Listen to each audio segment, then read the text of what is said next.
Good morning, guys. So I'm headed to Middlebury this morning.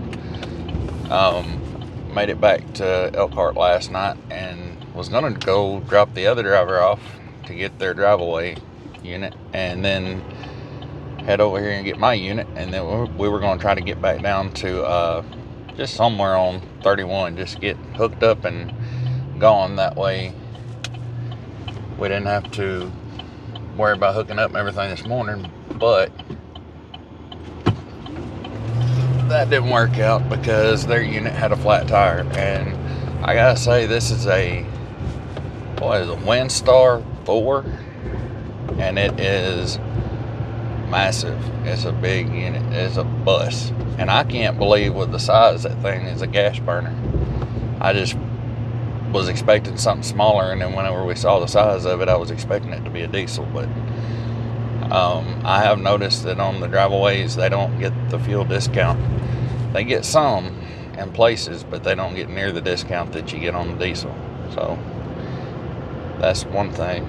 And what the fuel mileage was on the other one, I don't remember what it was. I just remember it wasn't good. But I imagine this thing's going to be horrible, especially if there's any wind at all, and I'm sure there will be. I did get a winter weather advisory last night for Flagstaff, but maybe that'll be gone by the time we get there. But yeah, I went to drop them off. They had a flat tire, and when I woke up this morning, they already had the tire guy working on it. It wasn't something I could just air up. It was off the wheels. So. But y'all see it here shortly, and I'm gonna go ahead and get hooked up, and we're gonna get on our way. So I just saw Mr. Tennessee over here. Guy he said he didn't know if he left his battery at home or if it had gotten stolen. But he's gonna call somebody to see if he left it at home. But hopefully that's what happened. But anyway, he couldn't get his camper moving because he didn't have a battery. And Mr. Tennessee took that Noco one. I think it's a Noco 150 jump box that he's got, and jumped him off. And that thing is strong. If you guys are looking at getting one, don't cheap out. Get a good one. I bought one for I want to say it was a little less than $100 off of Amazon, and it's fine, but it's not near strong enough for what I need. I mean, it would be fine to keep in the car, but if a battery's completely dead in the car, it won't jump it off. It's close. I mean, it will definitely help out. I mean, it's a lot stronger than what I imagined it would be, but it's not even 25% as strong as the one he's got. It's 1,200 cranking amps, and the one he has is 4,000 cranking amps, I think.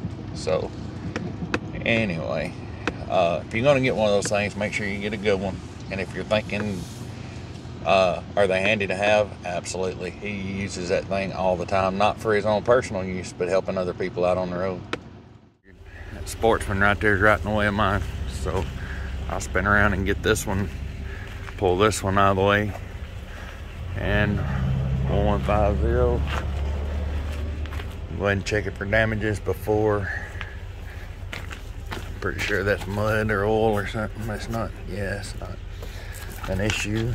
And this looks all jacked up, but I'm sure it's not, and it's not. There. Well, they dropped this joker low to the ground. Oh. Sides look good. That doesn't look good. And screw back there. I guess it's through its support, but to me it seems like that air would catch and rip that thing off before we got where we're going. But tires are up.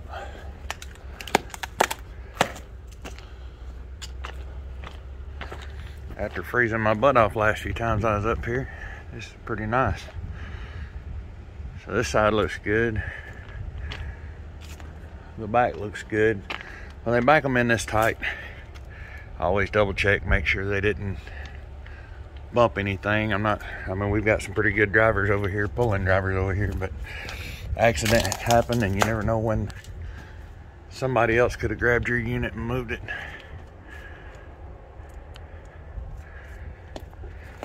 But so far, everything looks good.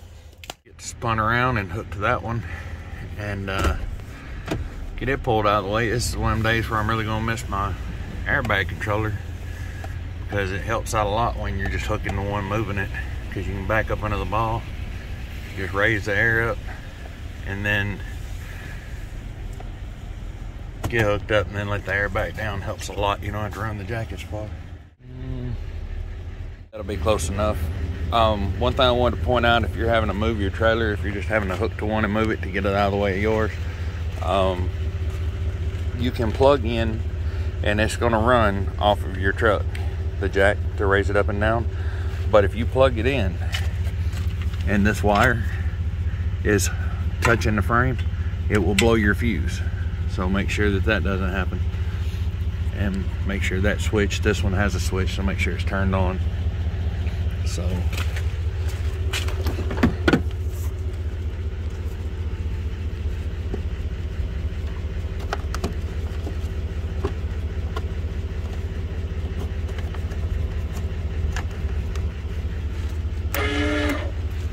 and that'll work the jack. But if it's touching back there, I know a lot of people that transport these things and stuff, or have transported them, and their battery goes dead, and it's because that wire touches.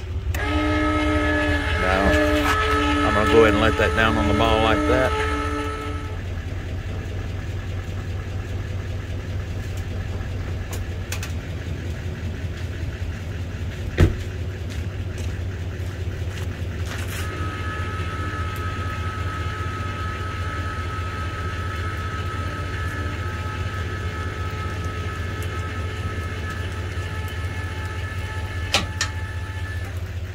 Another thing, if I'm moving one like this without a battery, whenever I'm letting it down, I don't hold on that jack and just hold it and hold it and hold it, because I don't want to get my wiring in the truck hot, and I also don't want it blowing my fuse. So I'll run it for a few seconds and I'll let off, run it a few seconds, let off.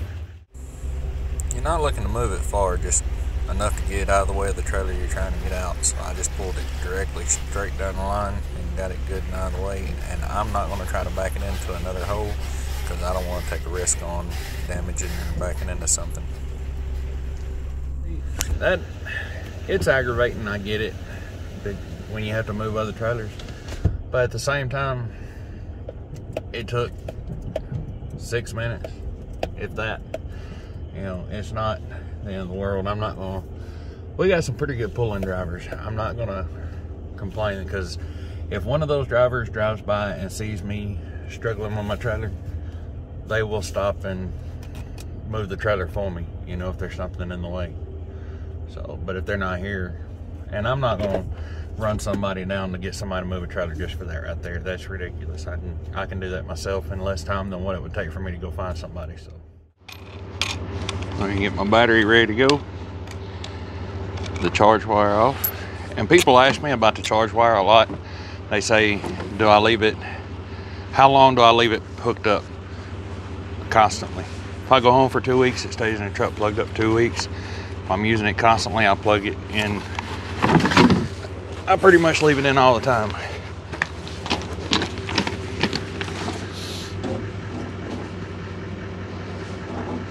All this extra wiring stuff they got in here is all up in the way, but it's all right.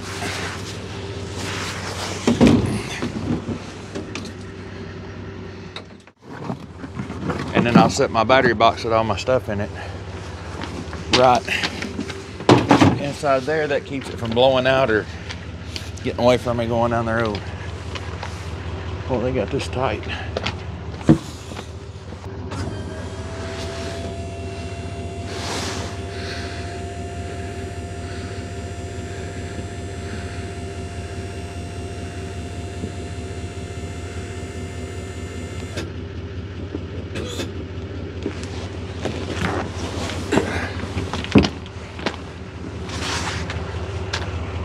All right, guys, so this is way too close right here. I can't get the door open, but I could reach the button to raise it up, so I'm going back on under it and see what happens. I think it needs to go down just a little bit more, but I don't want to go too much or I will get my toolbox.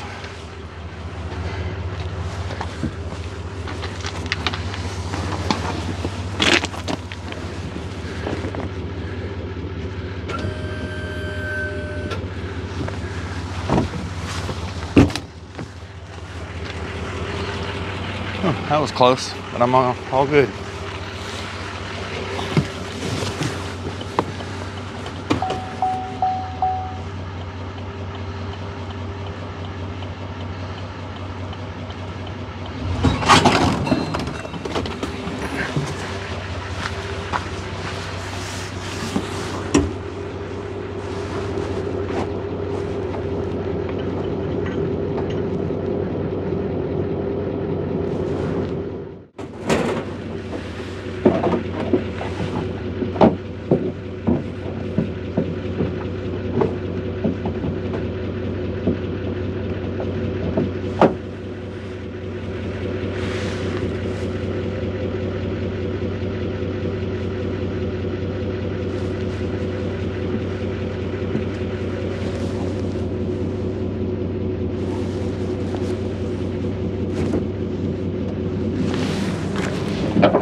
So a lot of people ask me about these little bungee cords. Where do I get them and all that stuff, the ones with a little ball on the end.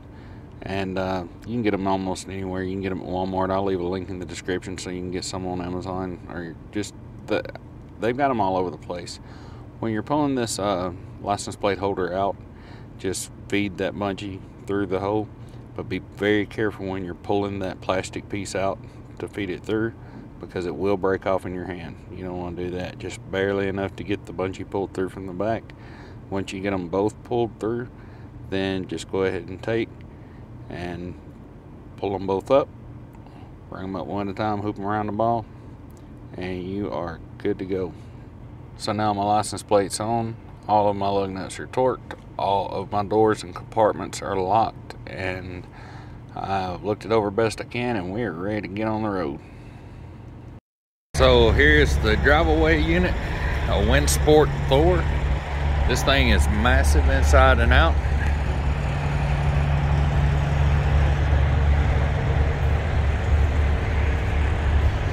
And I did look inside of it last night when we got to it, but I didn't really look around. I sure didn't snoop. But yeah, this thing is a handful to be a gas burner. Just crossed into Oklahoma. I actually just left Joplin. We got hooked up and made it to Effingham. Went in and got something to eat there at the bar in Effingham and Chasers, and left there and made it on over to Joplin. But by the time we got there, the wind was blowing 30 mile an hour gust with a 30 mile an hour gust. And yesterday it stayed between 35 and right around 35 to 40 all day long. And even if we could have caught the light spots and drove through it, with fuel prices, they have gone haywire. They went through the roof. And also, you know, it just hard wind to drive in. Well, that's not good. I wonder where his back axles went.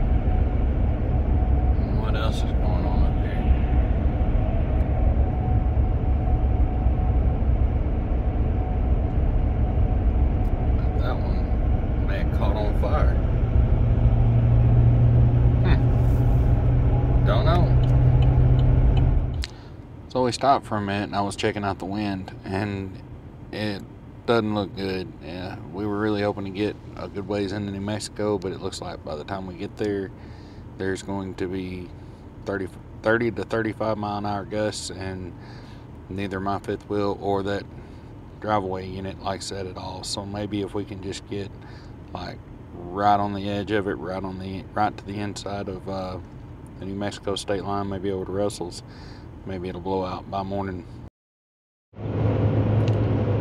You know, so I've been thinking, y'all know fuel prices just went way up. Then we got hung up in the wind in Joplin. We got hung up again last night at Glen Rio, and we don't sleep in the campers or nothing. Or even, I don't even open the door unless I got to get the paperwork out. But you know, if I could plan by the wind where I was going to be stopping and rent this thing out as an Airbnb, that would really help to offset the cost of fuel and waiting and stuff. I know I can't do that, but just something I've been sitting here pondering in my head. That's too bad. But I guess what got me thinking about, buddy was talking about renting a car off Toro earlier, and then he was actually going to get an Airbnb. So yeah, I got thinking, well, I got an Airbnb dragging around right here behind me, especially when I'm sitting 24 hours at a time waiting on the wind to die now. But anyway, the wind has really held us back on this trip. That motorhome is out there on the other end of the curve, if y'all can see it. We're about to stop and get fuel one more time in Milan, New Mexico. And the way I normally do it when I come down, I try to get to Oklahoma, not by any more than I have to get to Oklahoma City or Amarillo. And they used to a month ago run pretty close together. I mean, they may be 20 cents off, but like $2.90 in Oklahoma City and $3.02, $3.04 in Amarillo. And I would buy enough there. I would pack on as much as I could hold there and come over here to Milan and go ahead and top off again, which normally is not a complete fill up. You know, it's only the truck tank and maybe 20 gallons, probably not even 20 gallons out of the auxiliary tank is what I'm thinking. But anyway, it's not a complete fill up. But I know in Amarillo yesterday, I want to say it was like $3.80 with their discount.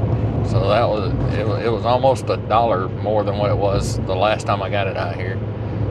And then up here in Milan, if I remember right, on the you know, a month ago it was $3.17, $3.25 and all that. I'm pretty sure it's $3.56 or $4.56. I'm pretty sure that's what I saw. $4.56 a gallon with their discount. That is crazy. Then, if I remember right, I looked up Kingpin, because I will top off in Milan and then I'll go on over to Kingpin, and usually I can get away with just filling the truck up right there. I don't even have to open up the auxiliary tank, and if I do, it doesn't take but a very little bit of fuel. So when I look there, it's $4.72, I think. So used to, I would turn this trip for about $950 for the out and back. This one is going to cost me between $1,400 and $1,500 out and back. Used to, I would clear right at $3,000 on one of these trailers like this coming out and back. If y'all watch my videos, I've done this a bunch of times with a money breakdown on the end, so you could, if you saw that. I'm gonna figure it up when I get there, but I'm pretty sure I'm looking at least $1,400, probably $1,450, getting out there and having enough, and then having enough to get me. I'm going home after this trip, so that'll give me enough to get back to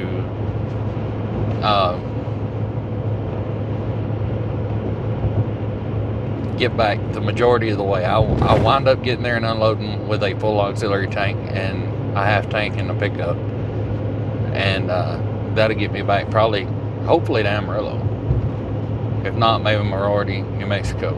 And then normally I would, the fuel that I buy there, I would just go ahead and take it out of the next load, but since I'm going home, it may be a little bit different. But I'll figure all that stuff up after I get delivered. But I do know if I was going back up to pick up another load, then that's what I'm thinking, about $1,450. Anyway, so that's going to put me bringing, instead of a $3,000 a week, I'm going to have a $2,500 to $2,600 a week, and I just don't like that. But I know we're all dealing with it. None of us like it. If you are thinking about getting into this line of business, this is something to think about. Watch what's going on in the world today. Watch everything. And like I said, I'm not going to talk on any kind of politics, nothing like that, but you know where you stand on everything, regardless of where you stand on everything. If you think things are going to continue to go up, you might want to hold off and watch how things go a little bit longer. If you think things are going to go down, you know, I'm still paying the bills. You know, I'm not complaining to that extent. I just think this is unnecessary. $4.11 a gallon, right there. So yeah, it's just, that was actually really cheap, but I've never bought fuel there before compared to the other places I'm about to buy fuel.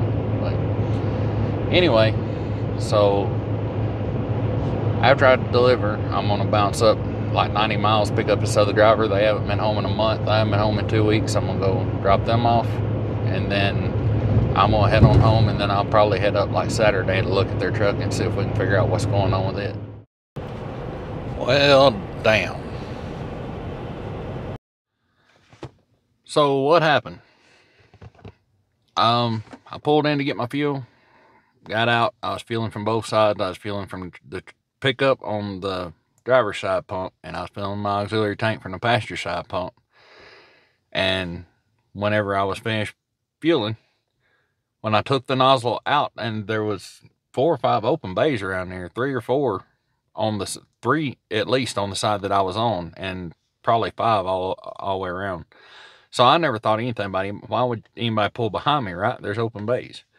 So I pulled the passenger side nozzle out, put it up. I always look behind me because I know I got to back up to get def. And if there's somebody behind me, I go back and let them know, hey, I'm going to be backing up a couple of feet to get to my def tank. Anyway, I hung that nozzle up. There was nobody there. I crossed underneath between the truck and trailer, come out on the other side, and I pulled that nozzle out. Look back, nobody there. So hung that nozzle up, put it in reverse, got in the truck, put it in reverse, and I mean, I didn't back up. It didn't feel like I went a foot. I don't have to go but maybe 4 feet to get from the pump to where I can get the def nozzle in. And as soon as I started backing up, the truck stopped, you know, and then I heard an air horn, and I got out, walked back, and there he was. Now, I don't know where the pictures are going to wind up. This just happened, and I'm just recording this because it's all still fresh on my mind. But as soon as it happened, I called in Indiana Transport, and I told him I wanted to make sure. He called his company, I called mine, told him I want to make sure that I handle everything correctly. Can you kind of give me a quick rundown of what I need to give him, what I don't need, you know, is there anything I don't need to give, that I do need to give, and how do you want me to handle this? And he said, just get us as many pictures as you possibly can, and give him a copy, exchange insurance and driver's license. You know, let him get pictures of your driver's license, you get pictures of his driver's license, and all that. So I walked back, and I told him that, you know, I have my insurance card and my driver's license in my hand, and he said that he wasn't at fault. He wasn't going to give me his insurance. And I said, well, I'll show you mine, you show me yours, man. I need it. Company said I need it. And he said, but I didn't do anything. I'm not saying that you did. You know, I'm not saying that you did. I'm saying that I need your, you know, we need to swap information. And he said, no. And I turned around and started walking back toward the truck. He said, I will call the police. I said, well, that's where I'm going to get my phone to call them. So go ahead and call them. That way it saves me a walk. Really? Yeah. So he calls the police. Police pulled up a few minutes later and took my information, his information, and basically swapped everything out. Gave me and then, of course, they just let me take my pictures, and I emailed them on in, just like he did. And we pulled off. I pulled around front, and chances are, I mean, it's pretty likely I'll lose my bond. I do not care about the bond. That's why it's there. And I asked him, I said, man, I'm not used to getting damages. So am I going to get fired? He said, I don't think you have to worry about that. You've been here a long time with no more trouble than you've had, or damages than you've had. He said, I don't think you have to worry about that, but you will most likely lose your bond. And I said, well, I don't care about the bond. I just want to make sure you know, that make sure that it's not going to affect me working here, put it that way. And he said, well, I don't think there will be a problem with that either. You know, I think you're good. So after the wind holding us up, the fuel prices stealing all my money, and then this happening, I gotta be honest with you guys, I don't care nothing about even driving out of this parking lot.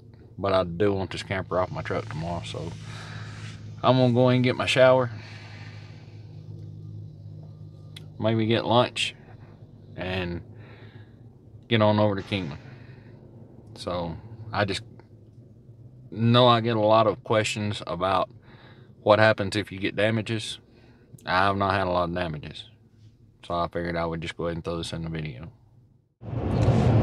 So it is Tuesday morning. Hopefully I can get this video edited where it'll come out tonight. I'm cruising across this is Highway 62, headed up on 177, going down from cutting down from 40 to Interstate 10, and everything been going pretty good this morning. Made it on over to Kingpin last night, got a good night's sleep, got up this morning, it's gone again. This has been one long trip. Kind of wanted to talk about what happened yesterday with the damages. Now, to me, that was a true definition of an accident. The first time, whenever I hung that pump nozzle up, he wasn't there. What I should have done, and what I will be doing from now on, even if I see there is nobody there, I'm going to walk around, instead of cutting through between the truck and trailer and going over and pulling the other pump out, which is a whole lot faster. I'm going to walk around behind the trailer and come up the other side of the trailer. That way I can see if anybody is looking like they're going to pull in behind me.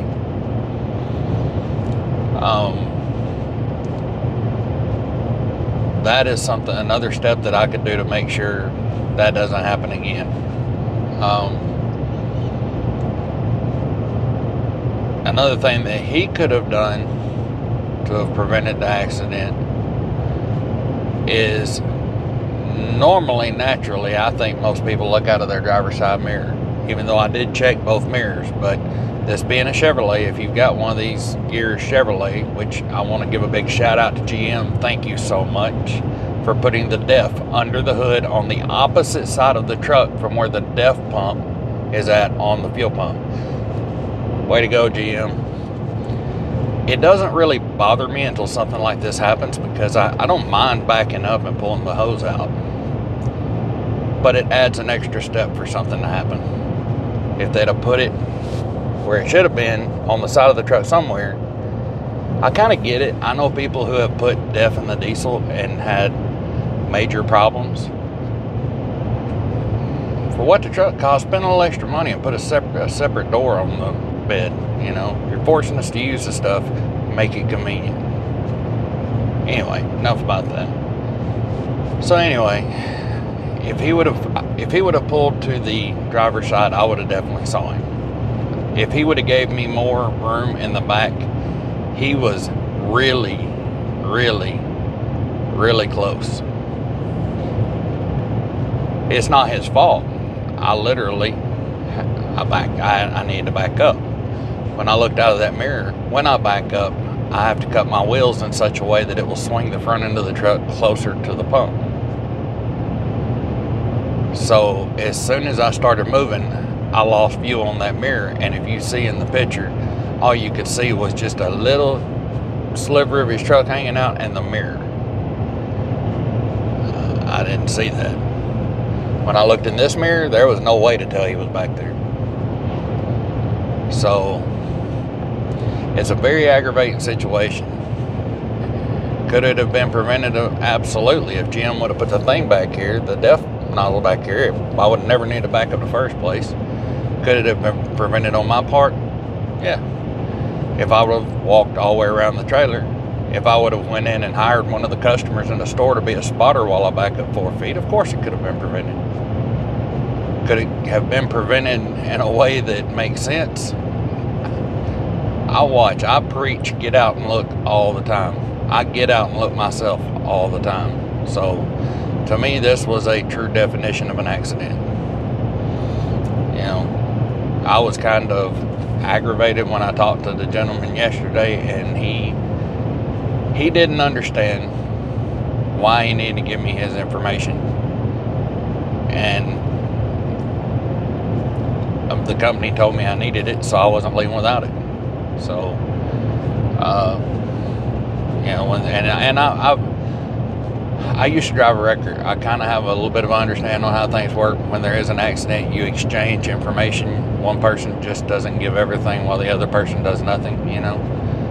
So I knew it wasn't a problem. I knew as soon as a police officer pulled up that he would ask for the gentleman's information. That would keep me and him from arguing and getting into a conflict, because I was really aggravated with both sides of the situation. I didn't understand why, with, you know, multiple lanes, fuel lanes open, why would he pull less than a foot behind me? But you know what? That doesn't put him in the wrong. So then I thought that I had done everything I needed to do. Like I say, I didn't go in and offer anybody $20 to stand behind my truck and watch while I backed up, you know. I didn't. When I got in and I looked at that mirror, I didn't catch his mirror hanging out in my mirror. You know, you could barely see the mirror in one parking lot. I didn't catch it. That's on me. When I looked in this mirror, there was no truck back there according to this mirror.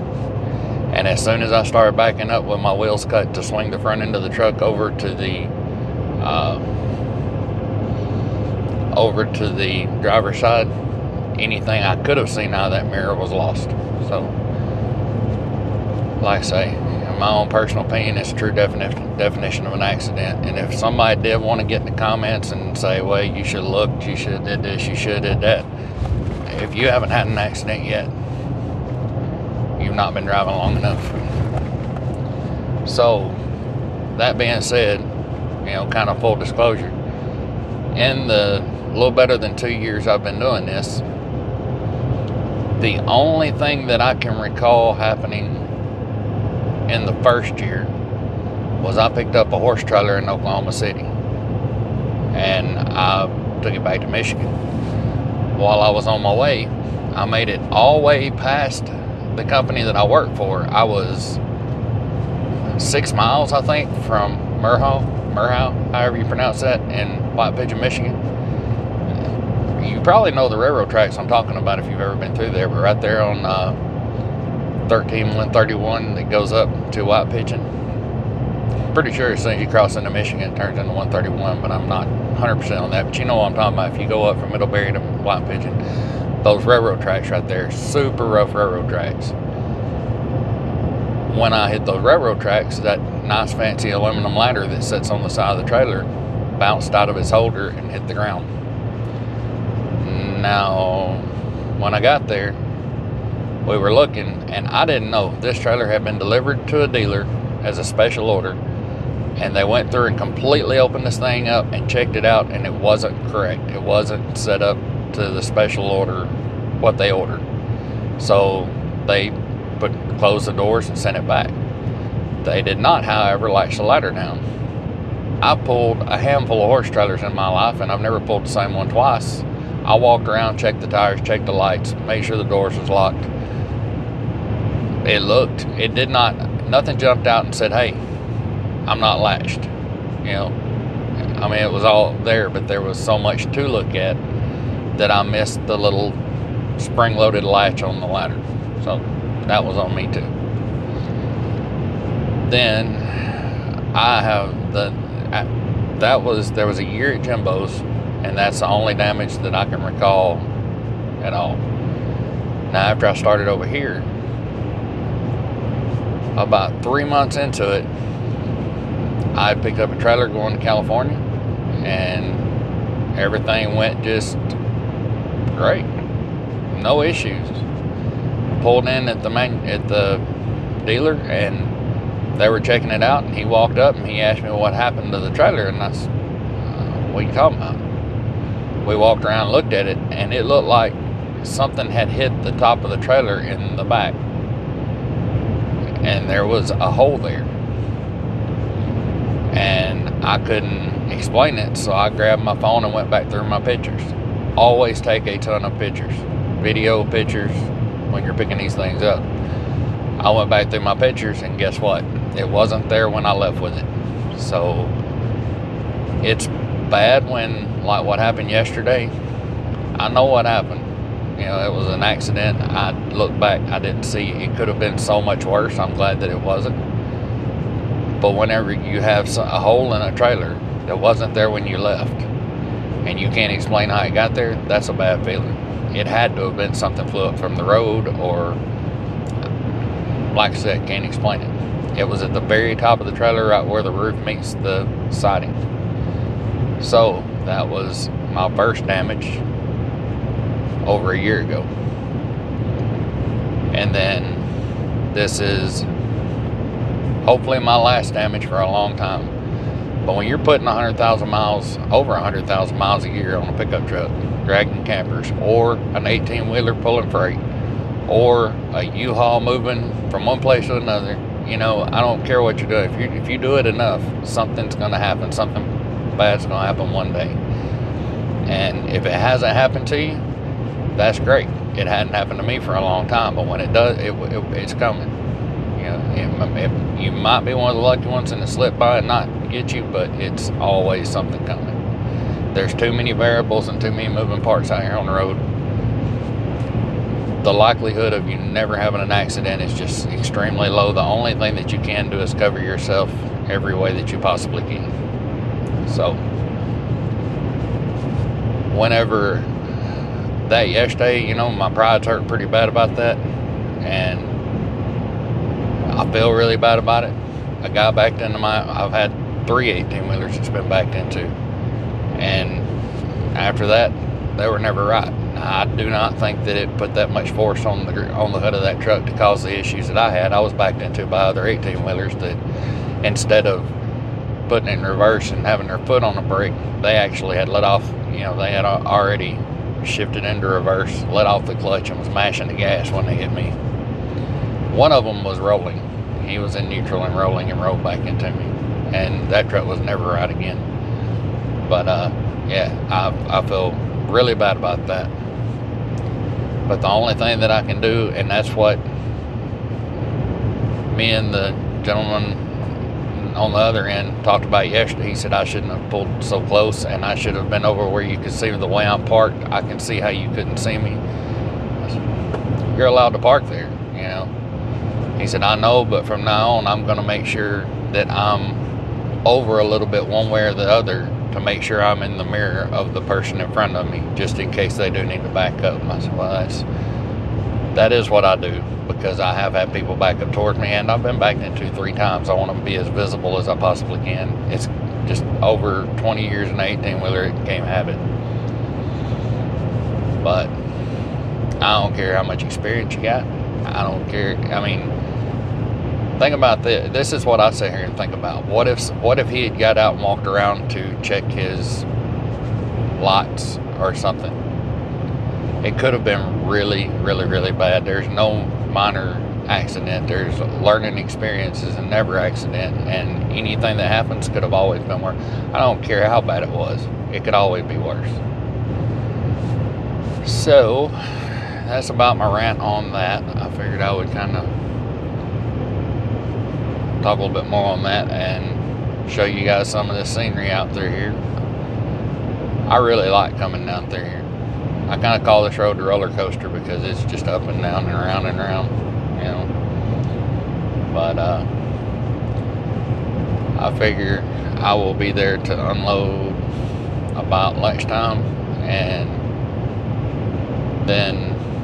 I know the people at Holland RV in San Marcos, they're usually pretty quick, and then bounce like right around 80 to 90 miles up to pick up the other driver and get them headed home toward Texas, and then I'll get headed home. But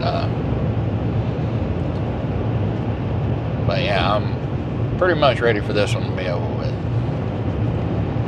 between, I haven't figured it up yet, and I've also asked the drive-away driver if they would mind figuring up how much they spend in fuel in the drive-away, and they're also going to try to give me the rate. That way I can let you guys know how that worked. But it'll be at the end, very, very end of the video, because it'll be after I pick them up this evening. I will have mine figured at the same time, but I'm figuring $400, around $400 to $500 extra on fuel, plus $1,500 bond over the accident that I'm sure they'll pull. They may not, but I'm pretty sure they will. That's $2,000 that, you know, out of my $2,500 paycheck. So not a good trip. And not to mention, we left on Friday. It is now Tuesday. It's been a long trip.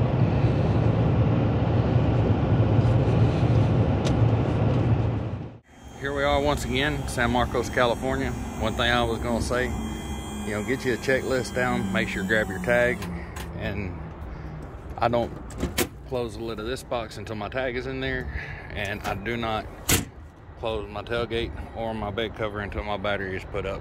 That way, if I do happen to forget it, I will hear the stuff, you know, I'll notice the bed cover is open and the tailgate's down. So as soon as they're done with that, I will go ahead and pull my battery and we'll be on our way. Well, that about does it for this long trip. But they're checking it in. I don't think there's anything other than the ladder that they're going to pick on. But I wanted to go ahead and, there was a lot of people asking me about the drive-away last time. That was a pretty large unit. It was 37 feet long. It was a gas burner. I don't know the weights or any. I didn't ask them to dig through their paperwork. I just tried to get you guys some information. The rate on that one, what I got from that was, I didn't see it from my own eye. They told me the rate was $112, paid $25.96.58, and then the fuel, they had to pay the fuel, $1,048.18 in fuel, because it's freaking outrageous. That left them with $1,548.58. That's not including a ride home. I'm the ride home, so you know, if I'm going that way anyway, so if they pitch me $100, that's fine. If not, that's fine. I mean, I know they're having a hard time with the truck in the shop and all that stuff. Now, on this one, on me, the fifth wheel I brought out, and I pulled a lot of these Solitudes. I've done this trip right here, I've done multiple times, and the load paid, I didn't even look to see what it paid per mile. It's $149 and $42, $90.92. No, $1.91. I don't know where my head's at. $1.91. It went 2165 miles. It paid $41.35.15. I used $1,455 in fuel. That's depressing. This usually is a $950,000 tops fuel. Now, that will get me over the majority of the way back home. Normally the next fuel I would buy would go on my next trip, but since I'm going home, it costs me money to go home, you know, because I live kind of out of route. I live out of the way. I don't live between here and Indiana, so it's not fair for me to count that. But if just want to throw it in there, I'll probably buy another $300 worth of fuel on the way home. So I'm not going to count that. To me, that's the cost of doing business for me to want to go home. If I wasn't going home, I wouldn't be spending that $300. I hope it's $300. I hope fuel don't go up to make it more than that. But also, $41.35.15 minus $14.55.35 left me with $26.79.80. You know, this would have been a $3,100 trip 6 months ago. Then with the accident, if they have not taken my bond yet, but if they do, that's $1,500. That would leave me with $1,179.80 profit, which would be enough to make me sick. But it is trucking, it is life, it does happen. If you've not had anything like this happen, this is definitely not the worst thing that's happened to me in trucking. So, it's a rough week, but it's not the worst week by far. Like I say, if there would have been somebody standing between the truck and trailer, it could have been everything this week could have been so much worse. The wind could have been worse. We could have been held up longer. We could have been like another buddy on mine got stuck in Cheyenne for snow and ice. I know another guy this week that busted a tire. I mean, it's just kind of been a rough week for everybody, I think. But I'm not complaining. I'm healthy. I made money. I'm paying the bills. The bills will be paid by the time I get home. I'm going to go spend a few days at home, and hopefully they'll have something figured out with the fuel situation before I leave out again, whether the rates go up. And from what I looked at, the rates are changing. I can't tell what they're doing yet. I'm not going to sit here and say to anybody that I've not focused on it and looked at it enough. I've been more concentrated on getting here. So I will check it out while I'm home and maybe let you guys know whenever I come back out. But yeah, hopefully we'll get some relief from these ridiculous fuel prices here soon. It was the last time I bought fuel this morning, it was $4.74 a gallon in Kingpin, Arizona. So yeah. Anyway, I appreciate you guys for watching. I hope you enjoyed, and I will see you in the next video.